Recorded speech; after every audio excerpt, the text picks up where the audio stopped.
values, strengths, and informed choices of the people we serve, provides quality services which promote recovery, community participation, self-sufficiency, and independence. Next item is adoption of the agenda. So moved, O'Connell. O'Connell moves and Support, Bush Philip. supports. Any discussion or questions on the agenda? All in favor signify by saying aye. Aye. Aye. Opposed? Agenda is adopted. Next is hearing of the public. Is there anyone from the public that would like to address this board? If you do, you have 5 minutes. Is there anyone from the public? Hi, my name is Carolyn Gamiccia, Gammiccia. I did send a communication to request that your minutes for the meeting be reflective of the question that we asked at the last meeting. You're asking that be placed in the minutes? No, the minutes actually indicated that my husband and I had expressed concern regarding premium pay for us. Okay. That's not the question that we asked at the last meeting. Okay. What is the question? The question that we asked at the last meeting was, who was receiving premium pay that Mr. Pankatai had referred to in the June or the previous meeting, the June meeting? That was the question we asked. Okay, we'll review that. The meeting is recorded, so we will review that. And we'll have the minutes reflect what the language was that you used. Thank you. Okay. Is there anyone else from the public that would like to address this board? Anyone else? Remember to remove the mute. Okay, hearing none, we'll move on to item number 5, which is approval of the minutes of the regular full board meeting that was held on July 22 of 2020. So moved, Burke. Support, Philip. Support. Okay, motion by Burke, support by Phillips. Any discussion? All in favor signify by saying aye. Aye. Right, opposed? The minutes are approved. Next is the approval of the standing committee meeting minutes of the program and budget committee meeting held on August 12. Motion to approve. Motion by Support. McGovern, Support Schmidt. support by Schmidt. And I believe, are these the ones that were referred to? Kathy, I can speak to this. Yesterday, Sandy sent us a revised minutes based on Carolyn's phone call. Okay, so that's right. That revision reflects this item, correct? Yeah. All right. So we will take a vote on that. All in favor signify by saying aye. Aye. Aye. Opposed? That motion carries. And we'll just ask Sandy just to do a final review to make sure we're approving the correct set to reflect the previous speaker. Next is a motion to request to approve items number 7A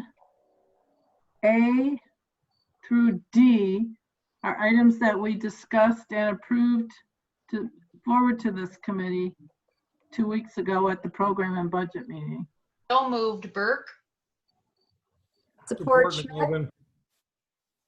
All right. Then I By Burke, support by Nagovan to Unless you don't want them. approve.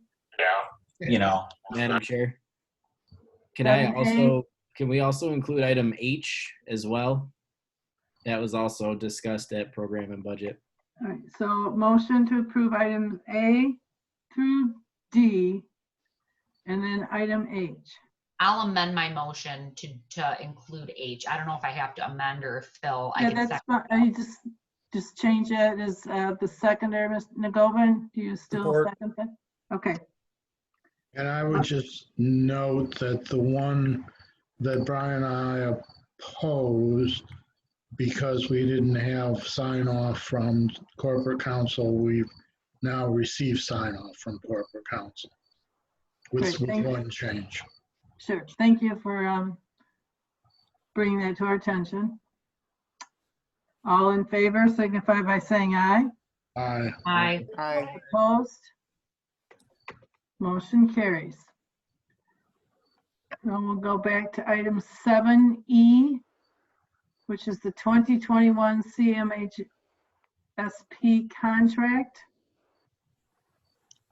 Move to approve, Bush. Motion by Bush, Support Philip. support by Philip. Okay, Dave or whomever would like to. This one goes to me.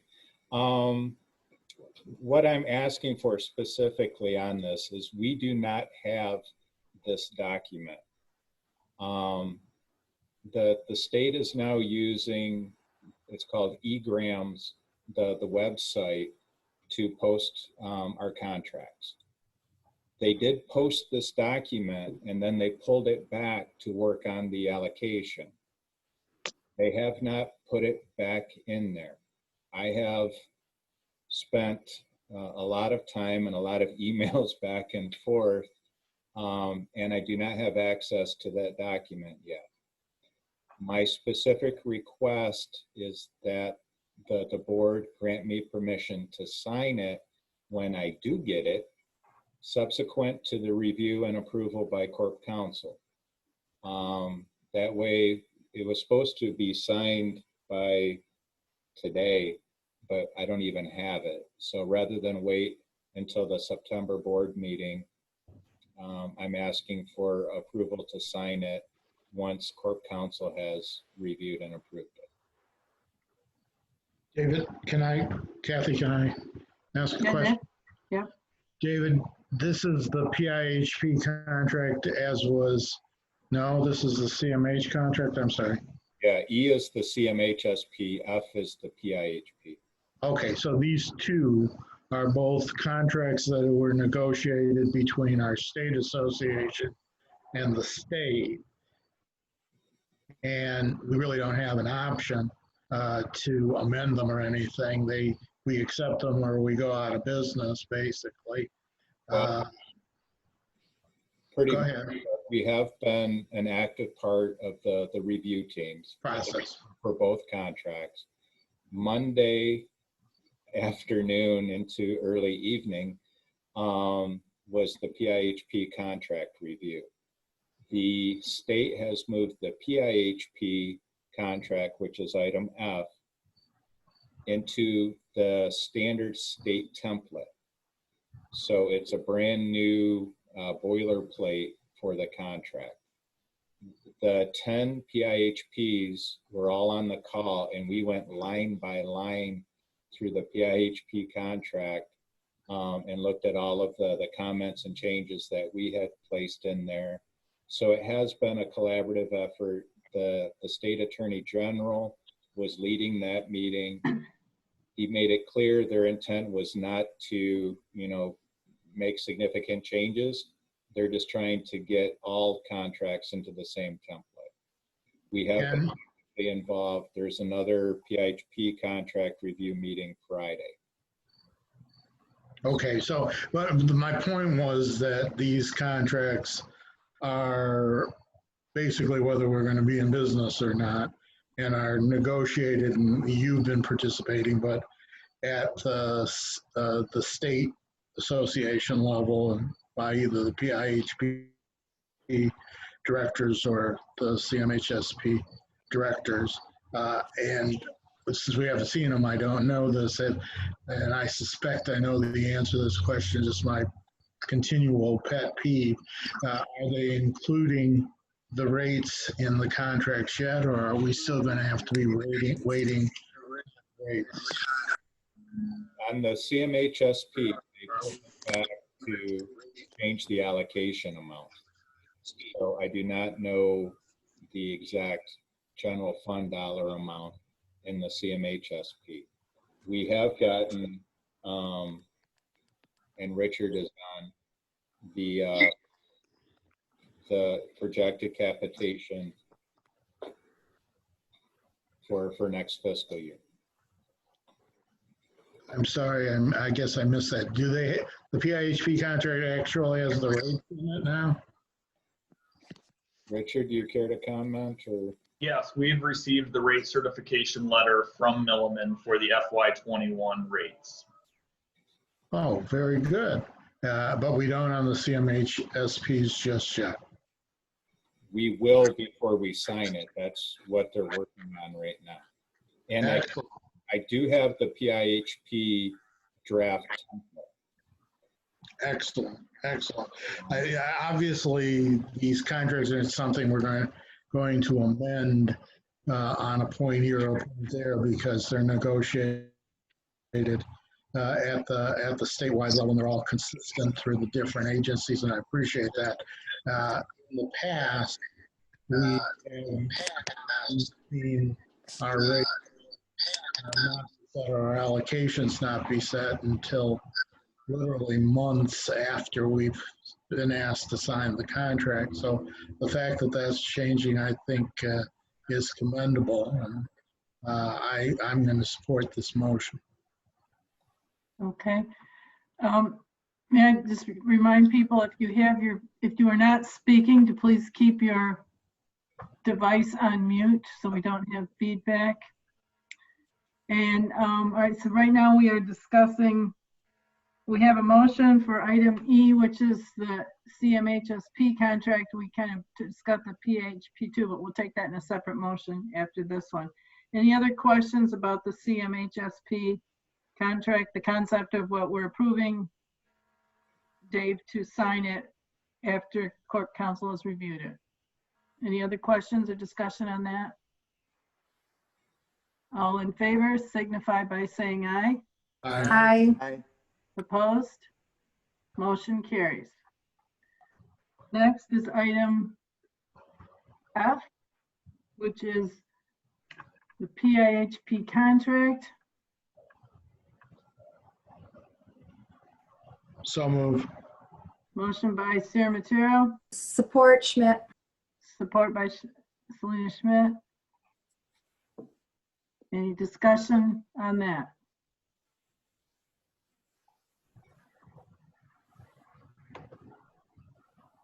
All those pages and no discussion. That's a good thing. We'll take the vote. All in favor signify by saying aye. Aye. Opposed? Motion carries.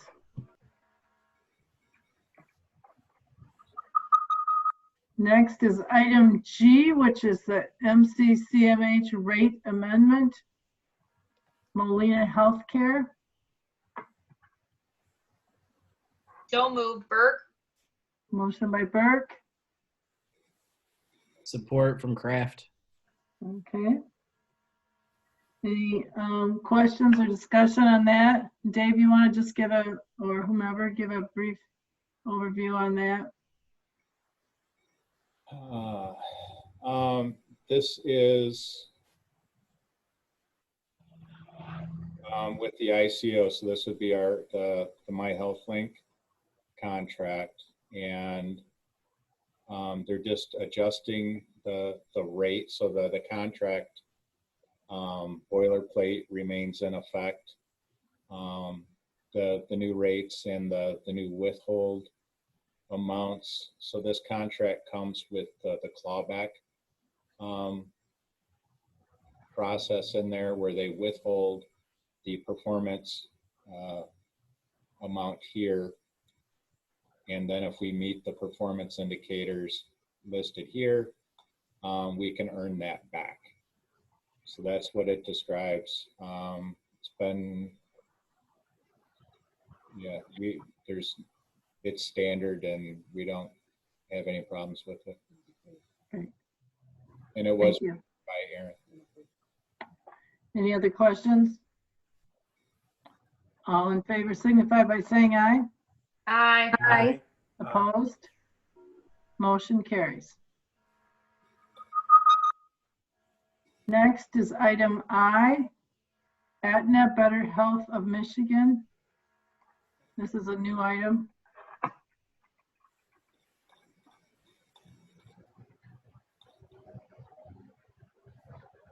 For a contract. Trying to get. Move to approve Kraft. Support Bush. Okay. Any comments, questions? This is the same ICO contract with just another Medicaid health plan. So it's the same and it has been reviewed and approved by Corp Council. Great. Oh, Thank you. I'm sorry, this is the retroactive one. So this is the settlement based on the agreement and the clawback. So this is, they're giving us $45,000 and I'm sorry, I have video in the way of my reading here.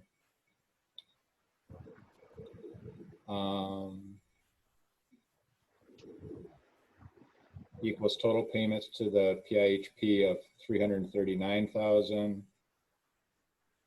and the settlement amount of $45,000. So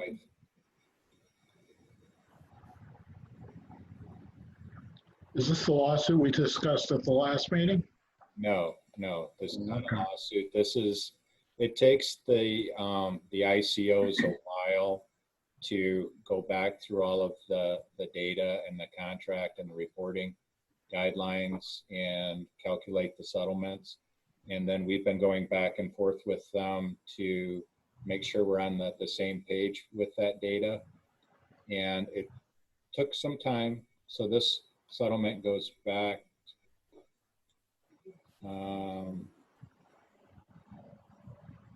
looks like to 14.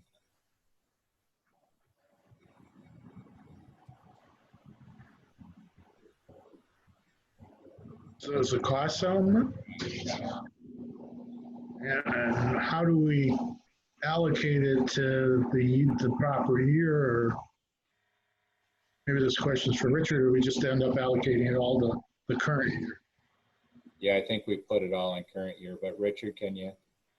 So yes, we do estimate how much in a cost settlement we might have with an ICO for each year. And so we estimate a receivable or a payable based on the actual claims experience and capitation payments received. And then in the year of settlement, we will adjust that to actual. So any change in that estimate would run through the current year. Thank you. Yeah, so you can see it's year 2, year 3. So it gets us up to year 4 reconciliation. Okay, thank you. Any other comments or questions? Don Maggie's. All in favor signify by saying aye. Aye. Aye. Opposed? Okay, thank you. The next is item 8, which is a receive and file of our board's annual governance survey results. This was a survey that we were invited to reply to online via, I think it was SurveyMonkey or a tool similar to that, and these are the results of that. And Move to receive and file. Support by- Schmidt. Okay, supported, motion by Sierra Material, supported by Schmidt. Any comments? I have a comment, and my thought was we've done these in the past, a little bit different format than this, but I think we're getting better on it. Looks like we're getting better on our communication anyway, because the grades are higher and there aren't as many outliers, which I think in prior years might have been from new people who weren't quite as familiar with what's going on. So I appreciate the work that's new people are doing to understand and learn what's going on, and also the staff that I think has gone above and beyond to help people and get them oriented to the role and their jobs on the board. Do we have a motion to receive and file? All in favor? So Yeah, moved. go ahead, Megan. Support. We had a motion, I believe, right? Oh, okay. Yes.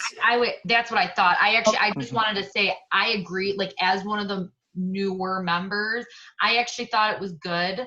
I liked that it kind of made us take a look at what we do a little bit, and I just thought it was great too. I really liked it. Good. Thank you. All in favor of receiving and filing, signify by saying aye. Aye. Aye. Opposed?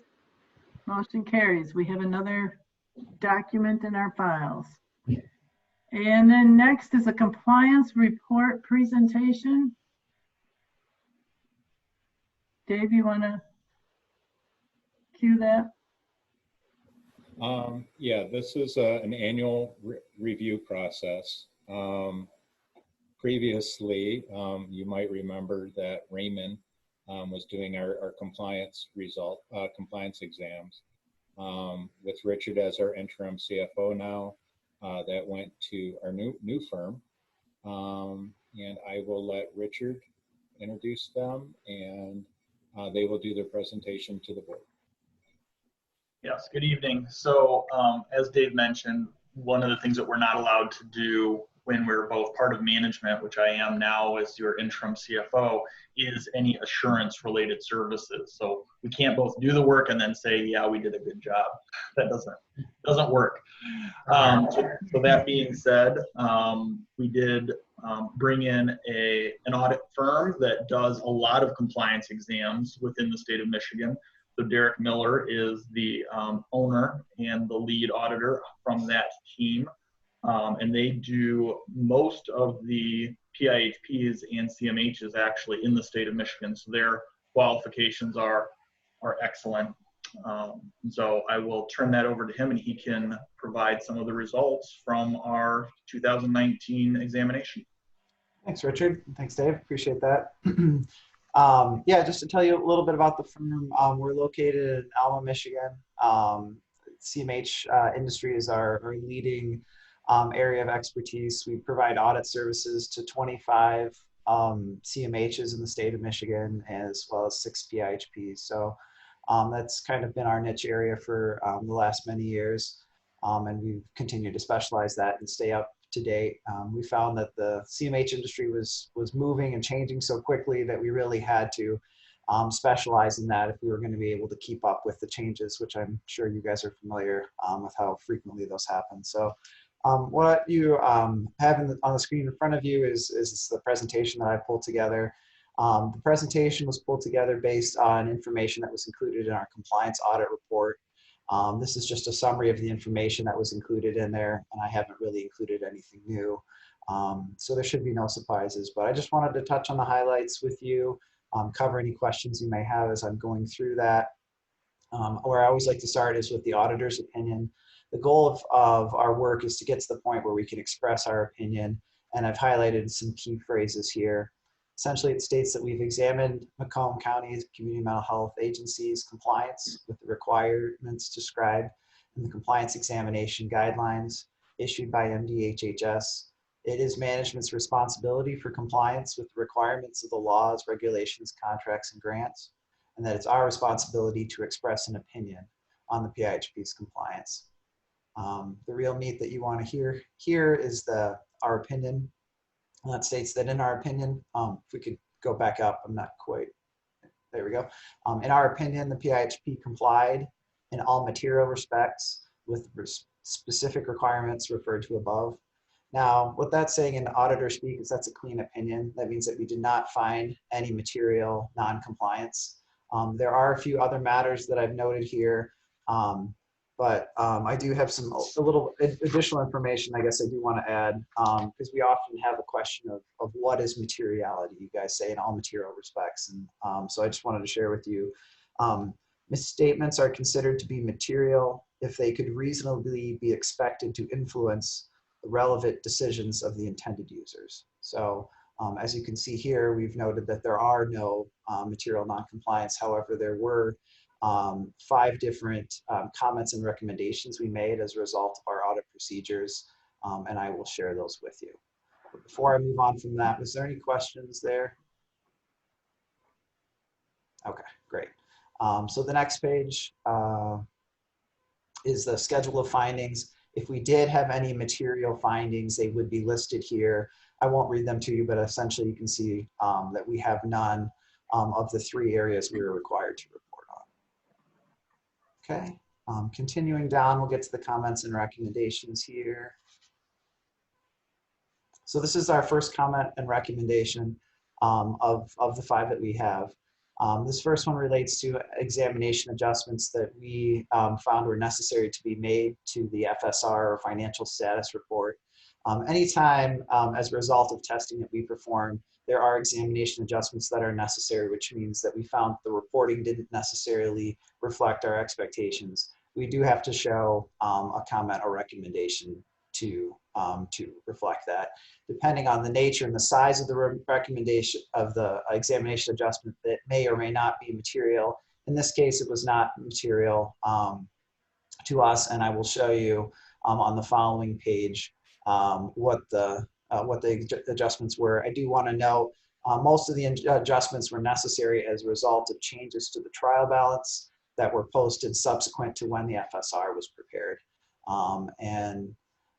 So that's the plan for those. Here's the list of the adjustments that we proposed. As I mentioned, they were mostly to reconcile to the trial balance to make sure the amounts that were reported to the state agreed to what we had on the trial balance. And then the special fund account, there's an additional reporting that the state wants broken out for PA 423 boards. The information that was reported there was in fact accurate. It's just there were some things that had been combined, and we preferred to see those broken out. So that's what you see here. Moving on to the second comment.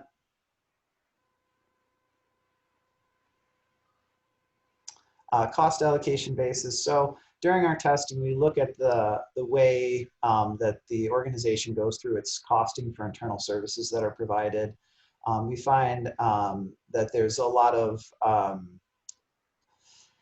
variation throughout the state at different CMHs in how you allocate your costs. And really the requirement there in how you allocate your costs is that you allocate your costs in accordance with how the benefits are received.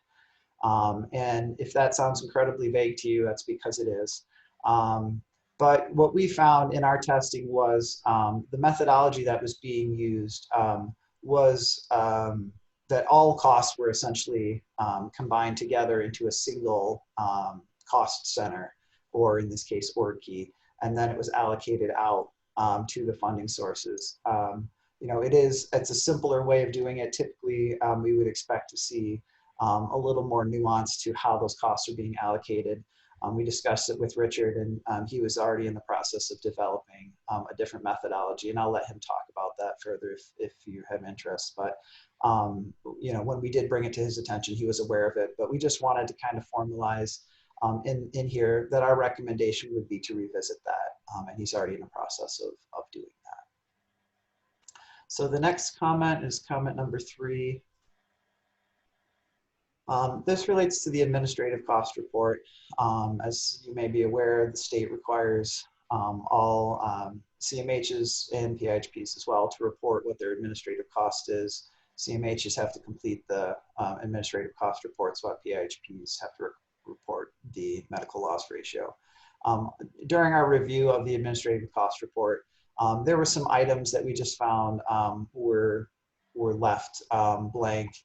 We see it quite often when we're doing our audits. There's really no impact to the organization. It's just more of a clerical issue there. As noted in the plan corrective action, which we have highlighted here, it was just an oversight, and that there's going to be a review process to be implemented to make sure that doesn't happen in future years. Okay, number 4. Procurement. There's been a lot of changes to procurement in recent years. Our concerns don't necessarily relate to how the organization is procuring goods and services. It more relates to the policies and whether or not they reference the relative to CFR procurement guidelines. So we just made a recommendation to make sure that that the policies that are in place reflect the most recent federal guidance, and in some cases just refer to it directly, so it's easy for us to determine, okay, yes, they are following the guidance that's relative to procurement that as required by 2 CFR 200. And finally, ability to pay forms. We also see this as a common comment in a lot of our CMH reports. There are policies in place as required. However, we did note that 7 out of the 17 consumers we selected did not have ability to pay documentation that was either completed or available.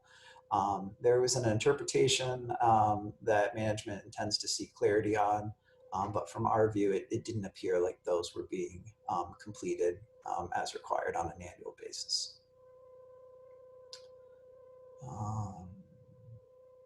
Yep. And so that was the extent of what I had to cover. It was just at a real high level. I'm welcome to answer any questions that you might have. I know I went through that pretty quickly.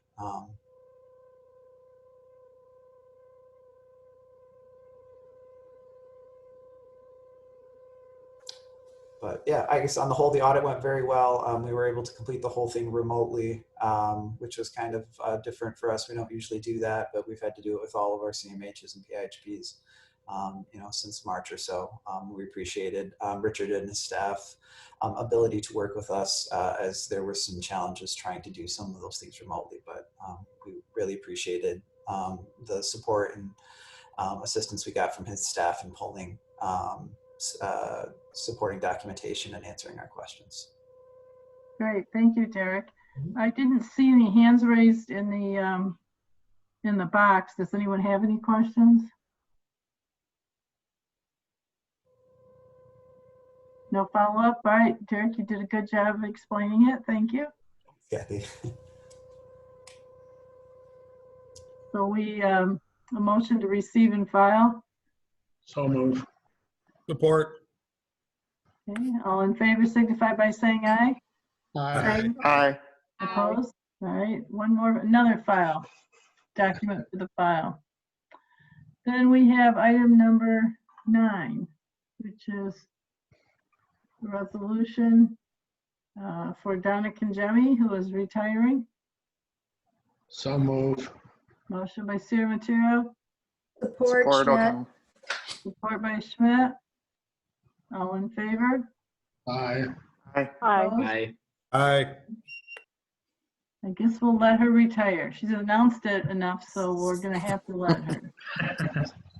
She's already Been here a long time, provided a lot of services. Next is the voucher listing. Motion to pay the bills is in order. Motion to support, pay the bills. Motion by Support Phillips, support by Bush. Any discussion or questions on the bills, on the voucher listing? All in favor signify by saying aye. Aye. Aye. Opposed? Motion carries. And next is the management report. And Dave, I'll turn this over to you. You can introduce the speakers. Thank you. Again, we have a standing departmental report. So Stacy has provided the compliance training during a board study session. And on an ongoing basis, we'll be updating the board on the status of compliance inquiries in general. And with that, I'll turn it over to Stacy to clarify any of my comments.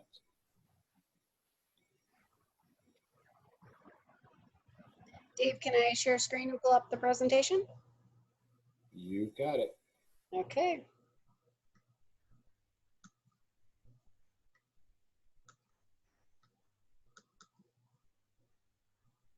So this will just be a short presentation just to follow up from our original that we did 2 months ago. This is our team at the moment. Since our last meeting, Stephanie Mall has left our department to go on to kind of her dream job, so we wish her the best of luck. We have hired a contractor named Faria Malik. She comes to us from the hospital side.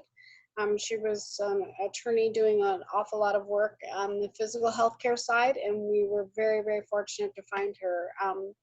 Tracy's explained to me it's actually kind of an employer's paradise at the moment with people seeking jobs. I had a lot of really good candidates for the position. So Faria's been with us a little bit over a month, and she's doing some really good things, doing a lot of it remotely. Michelle is still with us and has been just deeply, deeply involved in all of our policies for the IHM project. We had 2 open positions within the department. One of them was for the compliance assistant, and that position was posted. It is a county position. The posting is closed, so we will start doing some interviews for that position. And we also have another position that is to be posted that is a county position, and that is for the T3 position that will kind of be the manager over the compliance department, and we're hopefully going to be able to get that posting up soon so that we can do some hiring in the department. Compliance cases, as indicated previously during our meeting, we're really refining the approach to compliance. There was a huge backlog of open cases. We're focusing on the fraud, waste, abuse, and privacy concerns that come in. We're referring a lot of the issues back to the appropriate departments and to the agencies. We've developed a new tracking system to allow us to increase our transparency for the service delivery system. And when we develop the new tracking system, we'll be able to provide you some more real-time updates as to how many open cases we have and what type they are, whether they're fraud, waste, abuse, or privacy. We also intend to, when people file compliance cases in the past, the only way they knew what happened with it was if they called us back. They never got an acknowledgement or disposition for the case. I feel it's really important to acknowledge if people took the time to report a compliance case. It's not that they're going to know all the details, but to say, hey, we received your case. If you want to know what's going on as it's going on, you can please give us a call, but also to tell them whether it's substantiated or not substantiated. I like to be able to, again, identify that their time and energy wasn't wasted. And we will be making a lot of changes. We hope to have all of that up and running by October 1st. We're thinking everything within the fiscal year calendar, because this will be a really big change for the department. Policies, we have a lot of policies here. I'm not going to kid you. Actually, there's 44 new policies in play for the CCBHC program.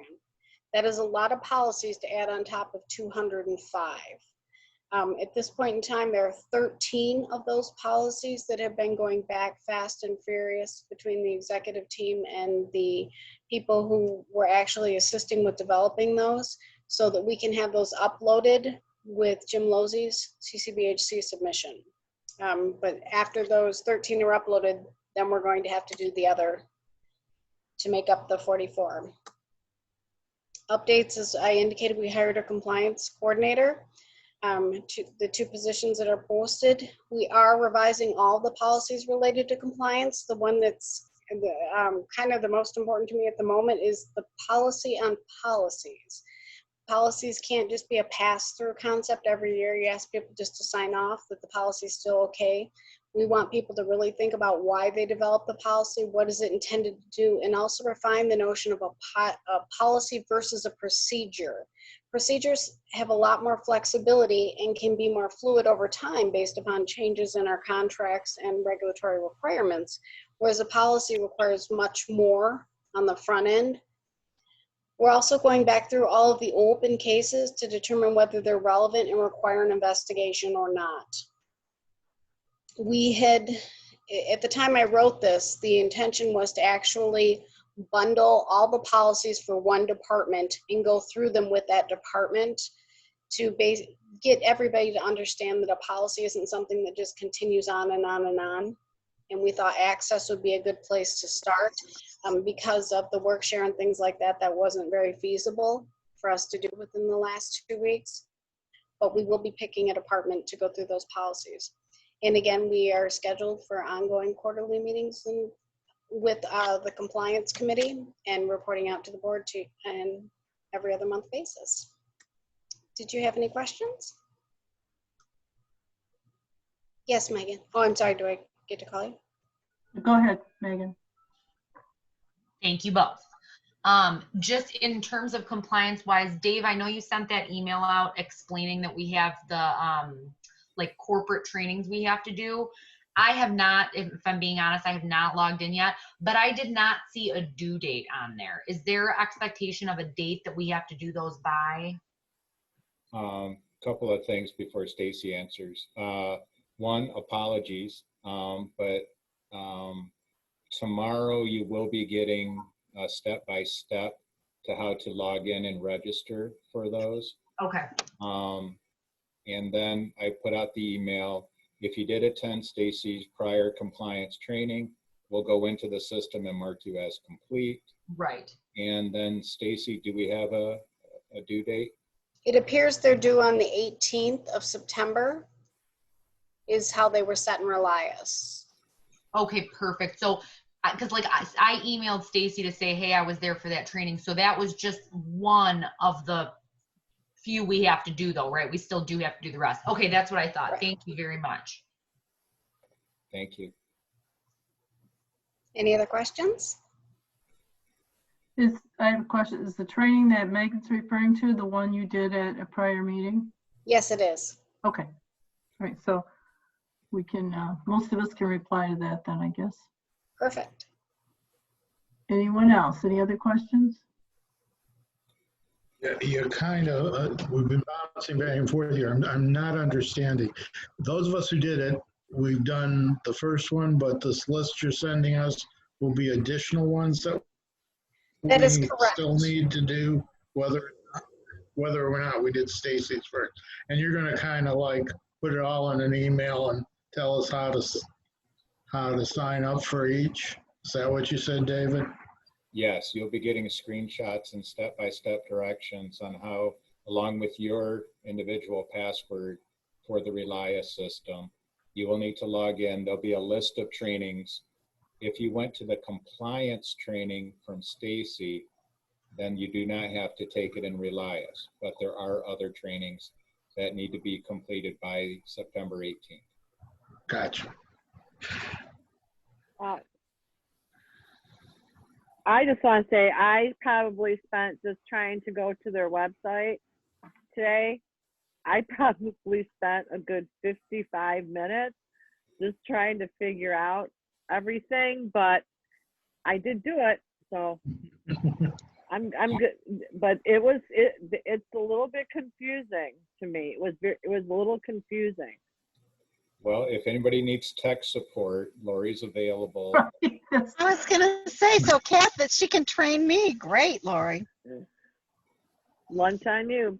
I am sorry. We started this process. We loaded it in Relias and it triggered the automatic emails out. And then we've been playing catch up. So tomorrow you'll have everything you need to log in and hopefully very clear instructions. Okay, because I get tons of emails and I suspect everybody on this board does. So I was just kind of ignoring, I didn't know what Relias was. So I was just kind of bypassing them. But what you're really doing is putting us a notice that one, you're going to bring us up to date, and two, we should open Relias's emails. Yeah. They won't send us a virus. No, those are safe. Yes. Those are safe. Okay. But it is about your car warranty. Yeah. All right. Keep trying to sell us more insurance or something. All right. Any additional questions? I do. This is Chris. Yeah, Chris? Do we have to do anything once we've completed that training? Do we have to print off anything and send in, or will you be able to abstract the completion from just looking in your database. Correct. It tracks everything within the Relias system. So you don't have to do anything other than answer Finish it. hit submit. Okay. And first figure out how to get there and open it up, but good, we will all know that. Any other questions, comments for today? We'll probably have more tomorrow. All right, thank you very much, Stacy. Thank you.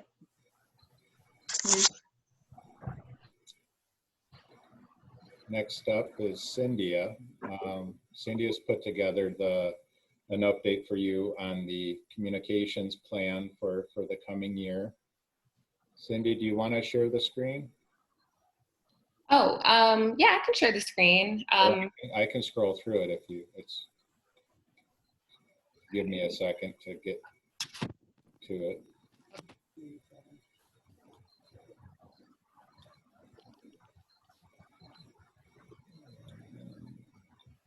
Here we go. Thanks. Dave, actually, if you want to bring your attention to, I want to say the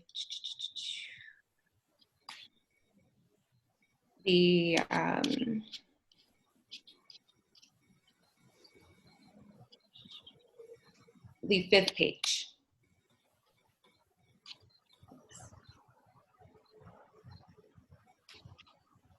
Thanks.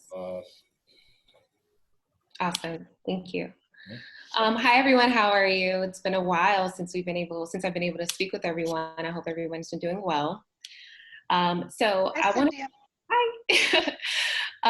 want to start with really overviewing the goals that we have for this year, especially with consideration of our new grant for becoming a CCBHC.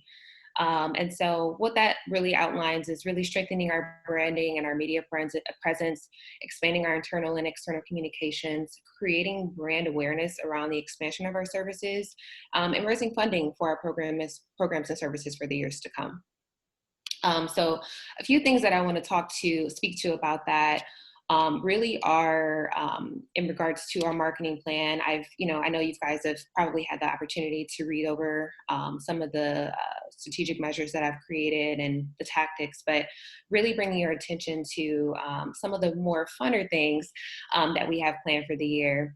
Which include our social media campaign, which really overviews, and I didn't put too much of an overview here because I really wanted to detail it more with you during this meeting.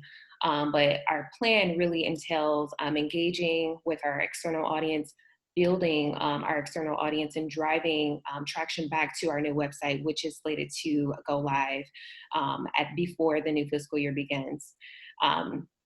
Outside of that, what that also looks like is really engaging with our audience, making sure that they're aware of the expansion of our services. And what that entails is, working with our community partners, other organizations within the community, and groups as well, which include religious groups, and even engaging with some of our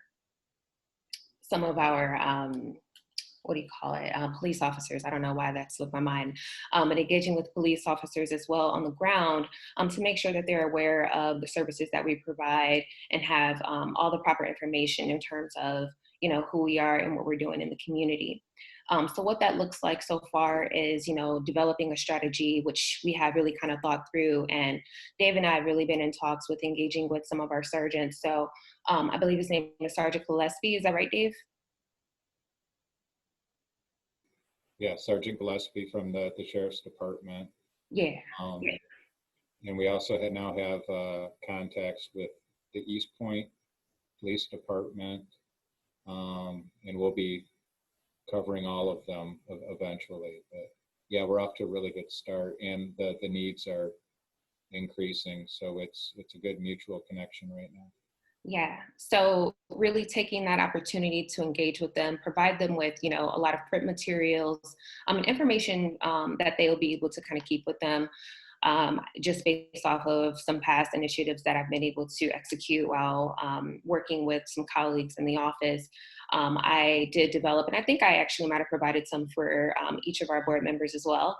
You might have seen the the card holders, right? And these card holders are something that they can keep with them as they're out in the community. And, you know, ideally they do receive a lot of, you know, cards and information, but having something to kind of keep that together is something that I've been told that they would really, they could highly utilize. And so we do have some set aside for them to provide to them while they're out in the community. And that way, they don't have to flip through the cards to find our number. Our number is right on that card holder. And then there are other things as well that we plan on doing to continue to keep them engaged by keeping them on our e-newsletter list, you know, making sure that they have the most up-to-date information about what's going on in the community and being a resource to them if they ever need any print materials or things that they want to keep around, just to make sure that they're, you know, they're top of mind when it comes to our programs and services. In addition to that, really continuing with the web-based social series that we developed. Dave, you can go on to page 6, by the way. Really continuing on with the web-based social series that we developed, we were able to create a one video prior to COVID happening that really allowed us to amplify a member within our community who has received services through Macomb County Community Mental Health, and really just, you know, telling his story while also showing, you know, what we do and how we help people. It's content like that that allows us to really connect with our community members, and we plan to continue to develop stories around situations like that. There are a few that we already have in the queue that we want to engage and develop or potentially develop, but more will come behind that as we continue to look for a contract that will align with us to make that happen. In addition to that, we do have a couple of campaigns as well that we are developing. One that is in general that will help us to amplify our voice and promote our services. And then the other that is actually going to help us to really build an external e-list that'll help us to stay connected with our community members. So what that looks like, for example, is, again, through social media, being able to create a post then that will say, hey, you know, it's working with our subject matter experts who live right at Macomb County Community Mental Health, and maybe even some external experts too in partnership to create a post or create a story or a blog that is, you know, advocating and providing, you know, helpful information that our community members could use, driving them back to our website by saying, click here for more. And then when they do that, as they're reading this information, they have the opportunity to sign up to have more, you know, information like this coming straight to your email box, and maybe not even having to check social media on a regular basis to have access to this type of information. Being able to do that will allow us to be able to reach more of an audience because, you know, the best form of marketing is through word of mouth. So if we have a lot of people who are engaging with us, who are on our email list in the community, it helps us to, you know, connect with our community members from a more organic level. And that to me is really, really important and very valuable. There's also the mention of the Student Ambassador Program that I developed and have been in talks with Dave. And Dave, feel free to chime in here, but the Student Ambassador Program will serve as a resource for us to connect with youth on the ground, right? And so allowing them to be an advocate for Macomb County Community Mental Health, it allows them to connect with their peers and to show support in any way. And we provide them with the training in order for them to do that. But it really just helps us to get the word to the students on the ground about our programs, our resources, and just to show that connection, be able, and I just find that it will be really powerful just coming from one student to another on a peer level. And so that's something that we've thought about. It seems to be something that has been, it's been received as something that the community would definitely benefit from. So more to come there as that becomes developed as well. Outside of that, everything else I would say is pretty much here. We are currently looking internally at redeveloping a lot of our print materials so that, you know, it comes with that first person language. It comes with engaging with our audience from a more thoughtful perspective, and just making sure that we're using the right words so that we're not misrepresenting ourselves as an organization as we do continue to provide and expand our services as well. So outside of that, if anyone has any questions, feel free to throw them at me. Any questions?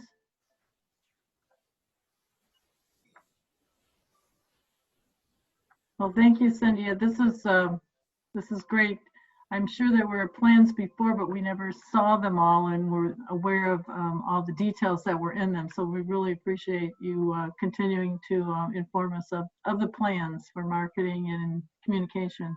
It's great. No problem. Thank you. Okay. No other questions? You can go on to the next one, Dave. Next up is Richard Carpenter for the CFO report. Good evening. All right, is everyone able to hear me okay? Yes. Excellent. First on my report is just a quick verbal, and then I will share some documents as well. A verbal update on the premium pay. As of today, Macomb County CMH has processed for 34 different providers $1,014,000 of premium pay. And we continue to receive documentation from providers in terms of the contract amendments and other documentation that we are required to have in order to process the premium pay. So that is up and running and going well from my perspective. Just wanted to keep the board aware that we're working closely with provider network operations to move that forward. Richard, could you explain what premium pay is, please?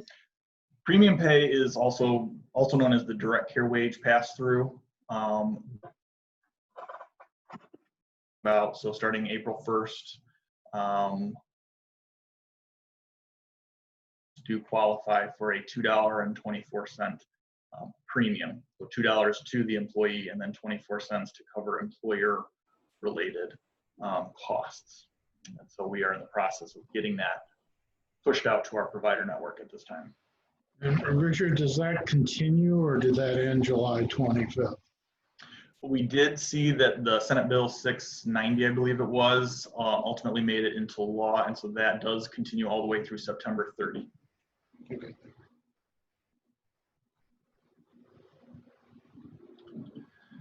Any other questions on that particular item?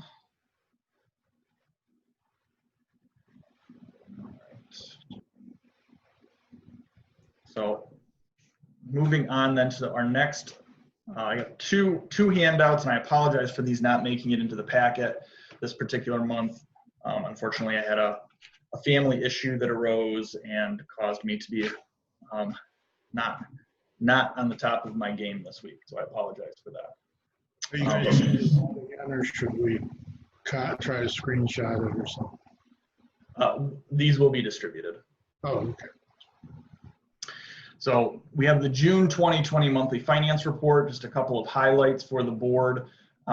In the month of July, our revenue did drop back to, again, it's a higher amount than we were receiving October through March, but we did see the spikes in both April and June.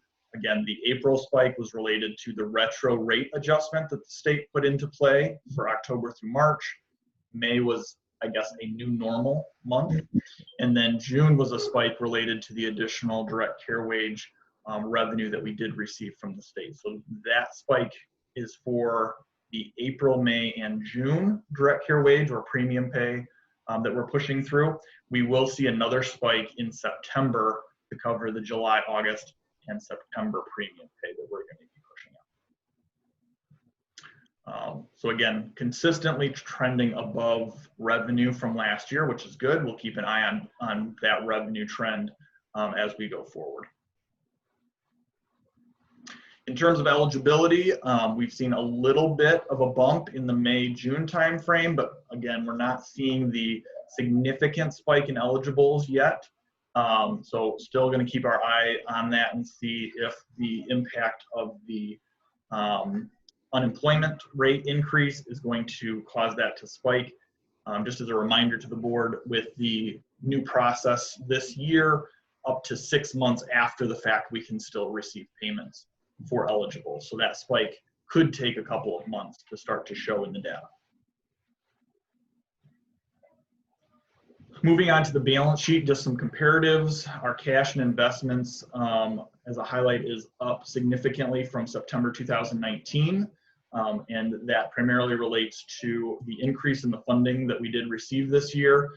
And then we're not seeing the increase in the spending as quickly. It does take time for some of those programs to catch up. And then also we will see some utilization of that cash as we push the premium pay out the door in the next few months. On the other side, the vendor payables is up a little bit, and some of that has to do with our estimated payments related to some of the services that have been provided through the month of June, but maybe the claim was not in the door as of the month of June. So we do estimate for those claims that have been for services provided but not billed as of the date that we put together the financial statement. So at this time, we are estimating that our net position would increase by about 11 million from the end of last year through this point, so 9 months, June of this fiscal year. On the income statement side, again, as discussed or as mentioned briefly, the primary driver here is the increase in the revenue, which is up 22 million if we annualize what we've received through June, so that we're comparing annualized current year to annualized of the prior year. Some of that we are seeing in increased projections related to provider services, but at the same time, it's not at the same level as the increase in the revenue. So at the end of the day, we do anticipate that our net income will increase. At this point, we're projecting about 5 million. Just a couple of updates on the provider analysis. So we have an updated provider analysis for the month of June. It is the same basic providers that we're seeing every month, just new numbers of how many payments have been pushed, or the dollar amount of the payments that have been initiated through the month of June, both for the top 10 mental health providers and the top 10 substance use disorder providers. Again, just a quick summary of what those services are that are provided by those providers for the board's reference. And then a quick summary of revenues and expenses by fund source. So at this point, our projection, or I'm sorry, not our projection, through the month of June, we're looking at a surplus of about $8.5, almost $9 million for Medicaid and Healthy Michigan, and a state general fund surplus of about 2 million.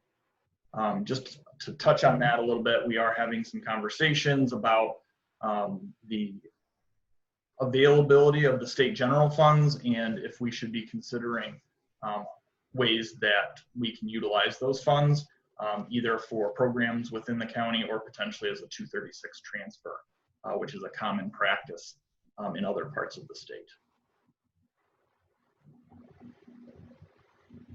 All of the rest of the report is then the numbers that have supported the graphs that I've shown up until this point. So if there are any questions or concerns that the board has, I'm happy to try to answer those or research those and bring that to a future meeting.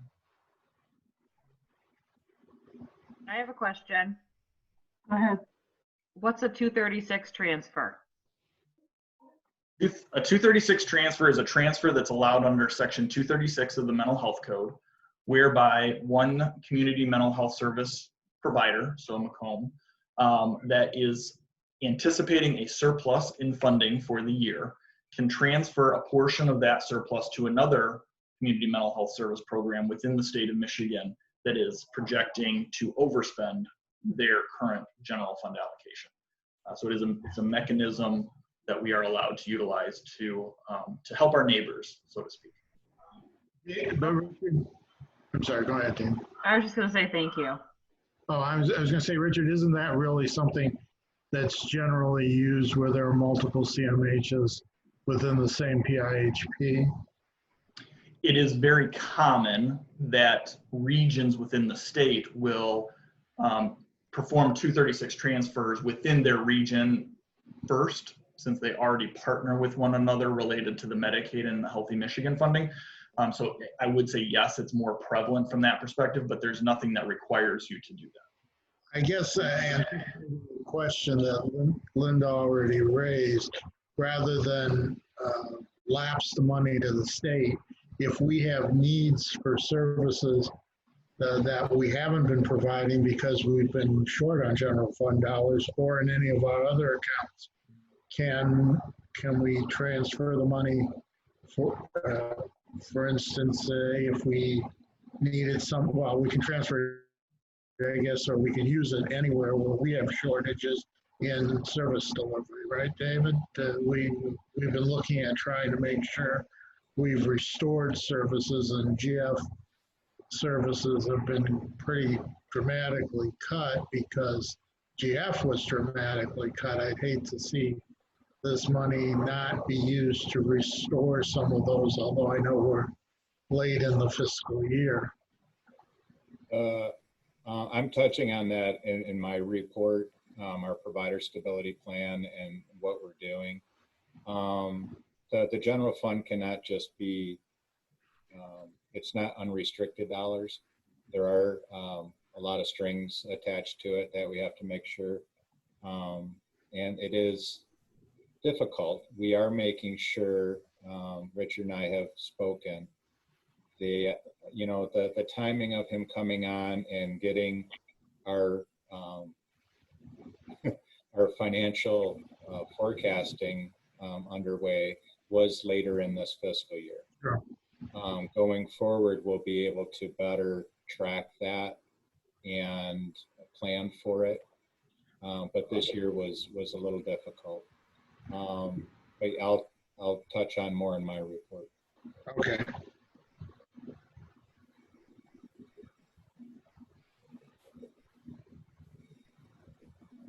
Any other questions related to the finance report for this month?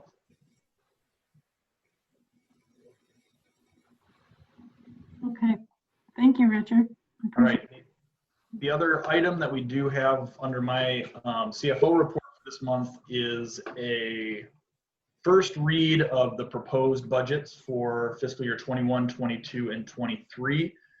This is preliminary, but I wanted to give the board just an update of where we're at.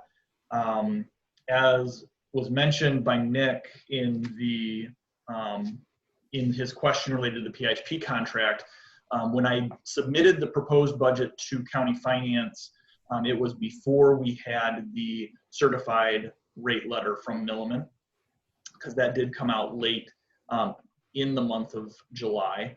And so this does not reflect a full projection utilizing those rates. It is my intent that now that we have that information, we will do a full projection of our Medicaid and Healthy Michigan revenue based upon those rates. And then we would incorporate that in the final, the final version of the proposed budget that we would bring back to you in the month of September.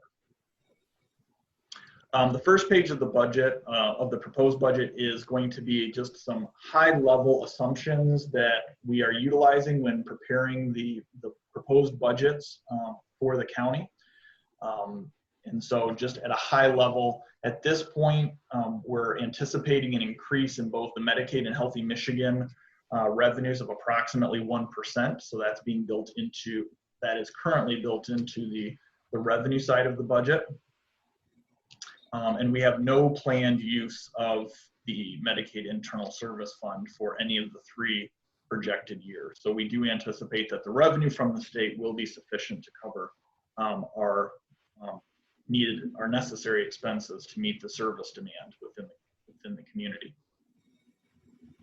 In terms of the Healthy Michigan Medicaid related expenses, we do anticipate new expenditures for certain service expansion related to autism, and then also related to the Certified Community Behavioral Health Clinic and the Opioid Health Home. So both of those programs have not only their own funding source, but they do have the tendency to bring in additional demand for services within our traditional Medicaid and Healthy Michigan service array. The CMHSP contract, we are currently in a reallocation, 5-year reallocation that the state is doing. And so what the state has done basically is looked at each of the communities and said, okay, based on how many Medicaid and Healthy Michigan eligible people that should be covered under those funding sources, and then how many individuals that might fall kind of just above the criteria for being eligible for those programs, but may not be at an income level that would suggest that they can afford or would potentially receive health insurance through an employer. They've identified that some CMHs potentially need more general fund dollars than they've historically received, and some would indicate that they need less. So in that reallocation model that started 2 years ago, Macomb actually receives a reduction in the amount of general funds that we get. So we have built that reduction of $177,000 into the budget. The Substance Abuse Prevention and Treatment Block Grant is included at the revenue anticipated from the MDHHS allocation. So we do get an allocation letter from the state each year that tells us how much we should have available. So we've included it at that amount. The county appropriations and the PA2 funding has been included. The county match for mental health services is budgeted at $3.6 million. This does represent a 5% decrease next year compared to the current year's budget. And this was at the request of the county as they're looking at potential shortfalls in revenue sharing or other funding sources related to the state budget. It also includes, on the third bullet point here, it includes the PA2 estimate from the county at $3.2 million. That's a flat estimate because that revenue is restricted. They are required to give that money to the CMH for this SUD services. Grant revenues, we are showing an increase, a significant increase for grant revenues. This is going to be for the Certified Community Behavioral Health Clinic. So that grant runs all of 2021's budget year plus partially into the 2022 budget year. And then some general expense assumptions that we have on the administrative side is unfilled positions range, and that non-payroll related costs would assume a 5% increase each year. So again, that's a high level of the assumptions that we're including in the budget. And then here's just, again, a quick summary of our assumed budget for all funds. So our all funds, we're projecting for 21, $260 million in revenues, $250 million in expenses, approximately a $10 million surplus. We've been very conservative on the revenue side. So as you'll see for the next 2 years that we're projecting, the revenue is only going up by $2 million per year. That's because of the 1% increase from the state. Whereas on the expense side, because we are assuming a 5% increase on the expenses are increasing much quicker. So we had a large increase from 21 to 22 of about 10 million, and then a smaller increase in 23. So we're anticipating 10 million surplus in 21 and about a 1 million surplus in each of the following years, 22 and 23. Anticipating that revenue, we have been very conservative on revenue, and so it's likely that those revenue assumptions, as we update them next year, will suggest that there's additional funding available for us to utilize. Richard? Yes. Yeah, this kind of goes along with the recent, from a statewide macro level, the state's consensus revenue estimating conference, where we got some really good news. We are now, I've seen about 15 different analyses of what it means, but when it boils right down to it is with the huge surplus we have generated by the use of CARES money and underestimated conservative budgeting in the current fiscal year 19-20, we're going to have a substantial surplus to carry forward into the budget that the legislature has to write next month. And that now, the way I just got something from DTMB, which is, since they're the only ones that really count on their opinion of what the estimate is, DTMB and the House and Senate Appropriations Committee chairs. Basically what they're saying is that rather than a $3 billion deficit going into 2021, we're looking at basically a $400 million deficit, and then we could even transfer back out some of the budget stabilization fund money that we took out unnecessarily for this year. So it may be as low as 200 million, which in state budget terms is, a footnote, quite frankly. And indeed, what even makes it look better is that they're estimating a 100 to 300 $1 million surplus in the school aid fund from what they thought they were going to have. So, and all of that is assuming that we don't get any additional federal assistance. Now, some of the income stuff will go down because the unemployment comp extra money went from 600 to 300. And we don't know what the feds are going to do in terms of stimulus. It may be even better than that. But when you look at all of that, I have enough trouble figuring out what is without projecting 3 years into the future. So God bless you for trying. I mean, I appreciate that. And I know you're being conservative, which is good because it's better to deal with extra money than not enough. But does any of that with the revenue estimating conference's predictions, which still predict problems for 22 and 23, suggest to you that some of these may be more conservative than they should be or not? In other words, does it change your mind on any of this, or is it just too early to tell? So I do tend to be heavily on the conservative side. And so I do think that it's the right place to be right now, and then we reassess after the January revenue estimating conference. Okay.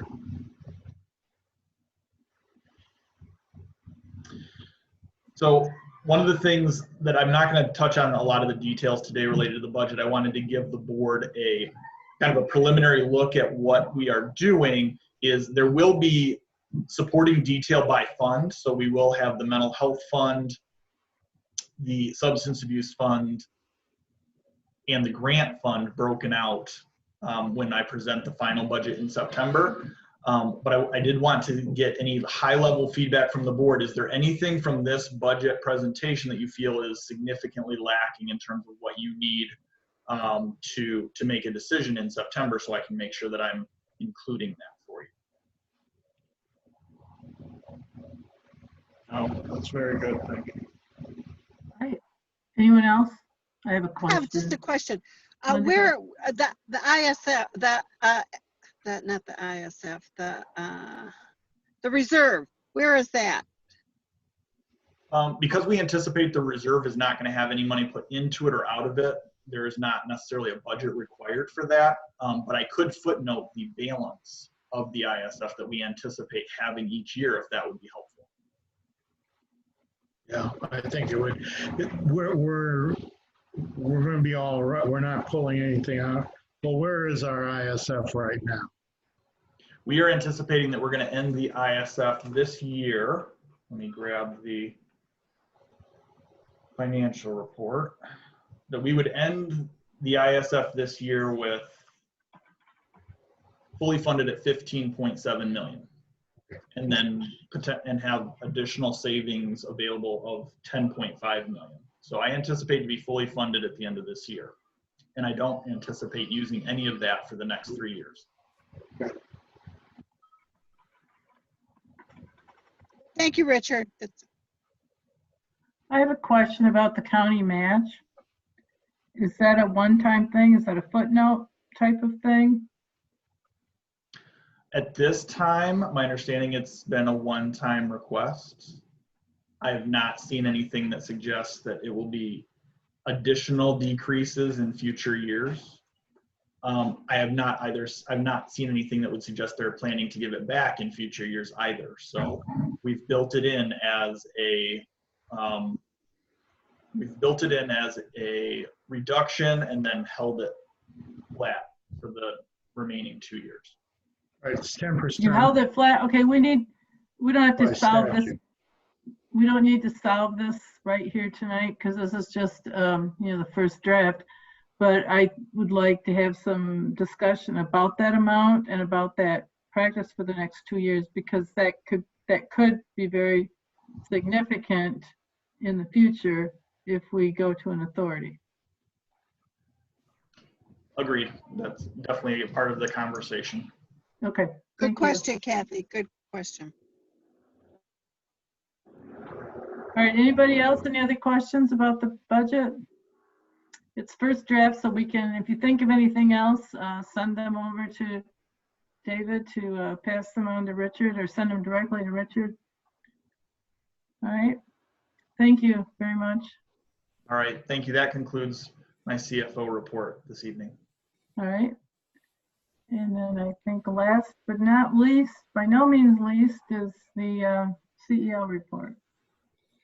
Thank you, Kathy. Yeah, it's fun going last because a lot of my items have already been touched on. A lot of my time recently has been involved with the PIHP and CMHSP contract negotiations. They're moving ahead well. I did want to let you know that Aaron Thomas, our corp counsel, was on the call with me Monday reviewing the PIHP contract.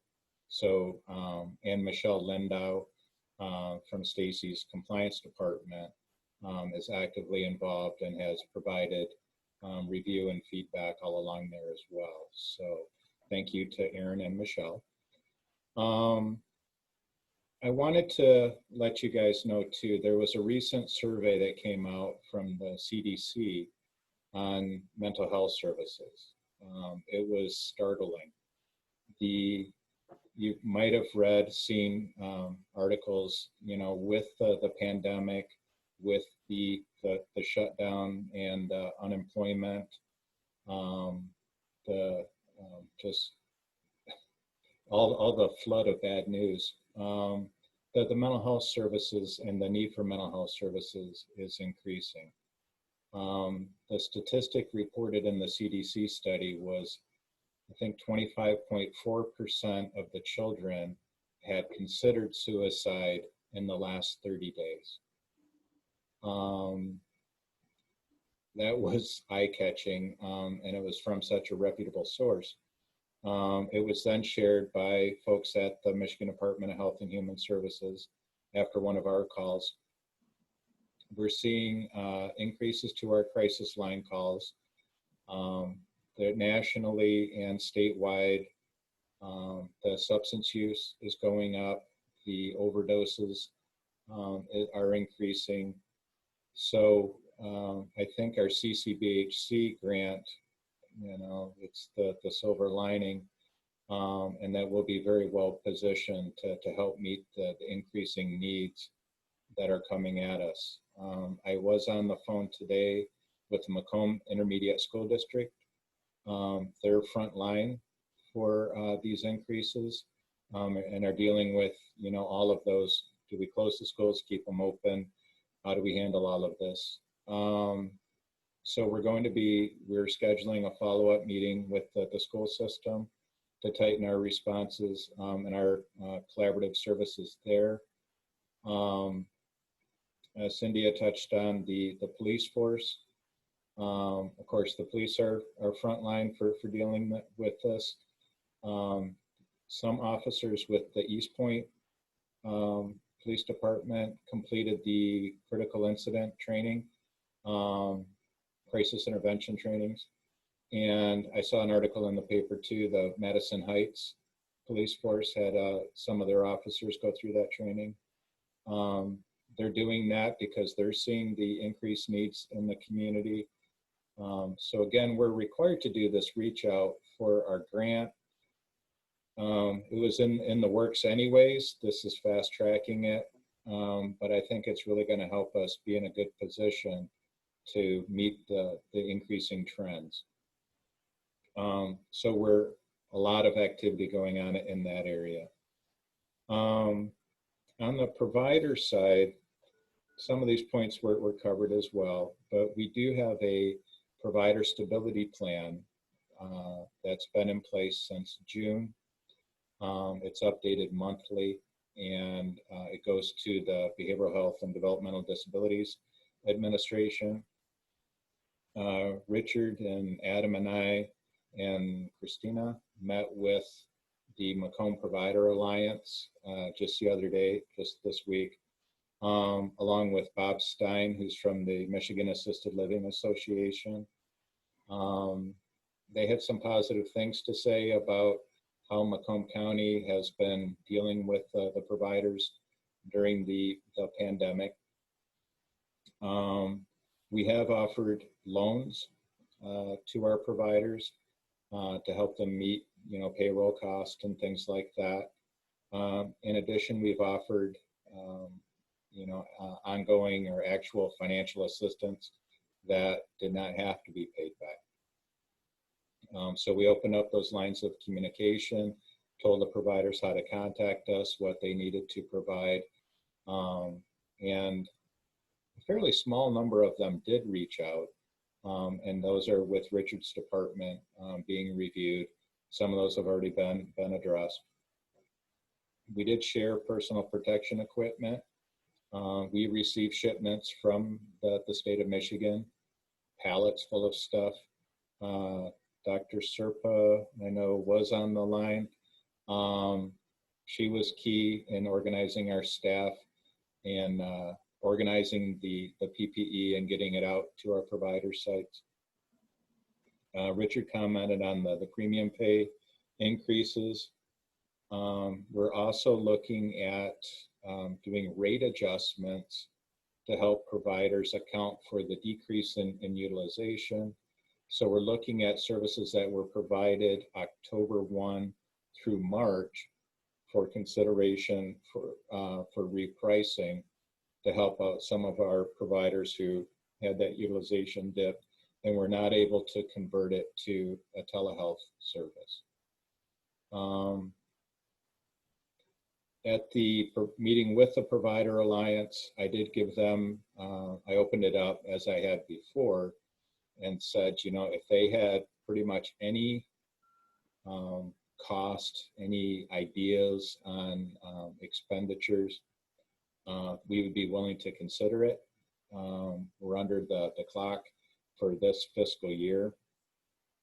So that's going to be communicated out through the Macomb Provider Alliance as well.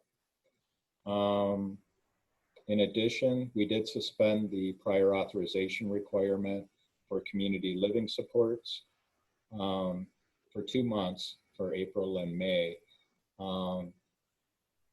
If you remember back, that the schools closed, the skill building sites closed, so those folks needed some additional supports. We just suspended the prior authorization requirement to allow time for the individual plans of services to be updated given those new schedules and then go forward from there. So we are seeing increases in the community living supports. The skill building services just stopped for all intents and purposes in April and May. From our meeting with the Provider Alliance, when they're contacting people now about an interest in coming back, it's small numbers of people that are interested in going back to the more facility center-based skill building programs. So they remain in a unique position.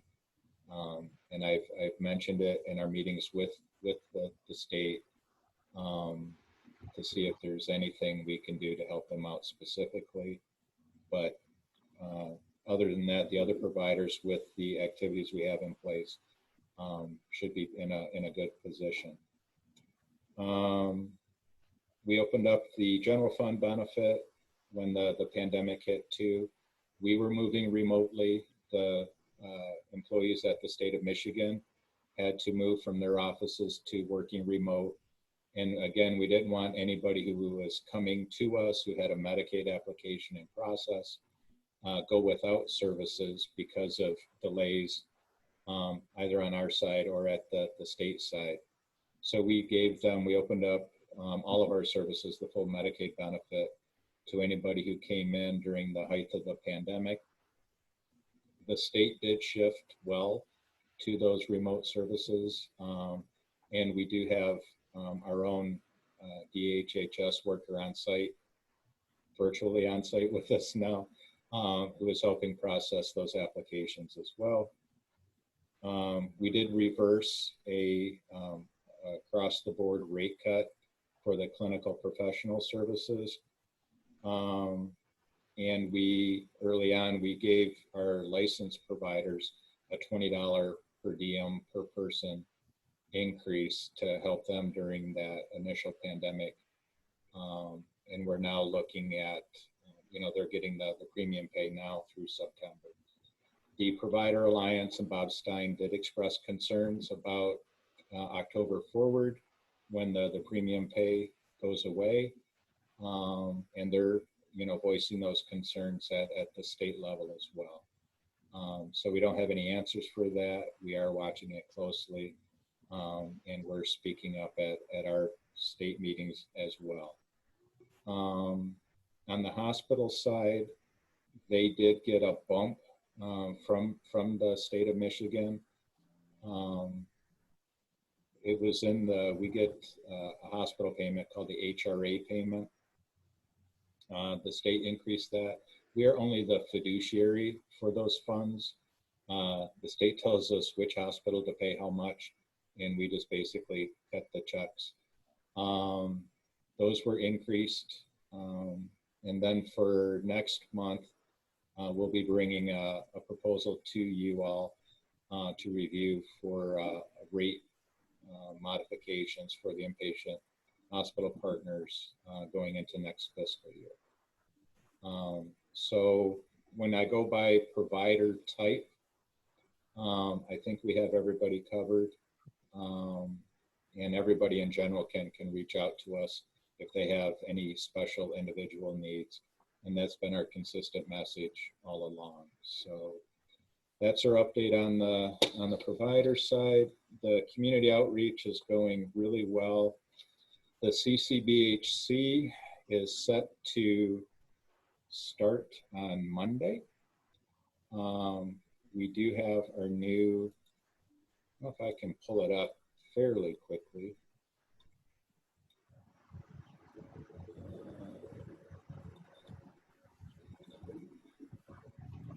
Let me do a quick search here. We have our new signage up at our north site, which will be our hub for the, oh, that didn't go through, for the CCBHC. The tent that has been outside will be going away, and we have made modifications internally to allow for social distancing. The shields are up, the special doorways are in. TJ's been doing a wonderful job over there. So we're set. We had a meeting today. We have a mentor, CCBHC from Oregon. We applied for that through the National Council, and we were selected. We had our first meeting with our mentor today. Can't thank the implementation team enough for all the work that they've been doing on our CCBHC efforts. It's a lot of activity involved with that, and there'll be a lot of activity after Monday, but we're off to a very good start. So I just want to thank everybody involved with that and all of our staff for being open and accepting of that new program. So I'll leave it with that. We touched on the budget at the state level, so thank you, Nick, for those comments. Any questions? Any other questions or comments? Thank you. Okay. Then next is other possible agenda items. Does any of the board members have any items to bring forth? All right, hearing none, we'll move to item number 13, which is hearing of the public. This is the opportunity for the public to speak. You have 5 minutes. Please identify yourself. Anyone from the public? Third call. Remember to unmute. Okay, hearing none, we'll move on to item number 14, which is the adjournment. This meeting is adjourned. Thank you, everyone. See you later. Thank you. Bye, everybody. Bye.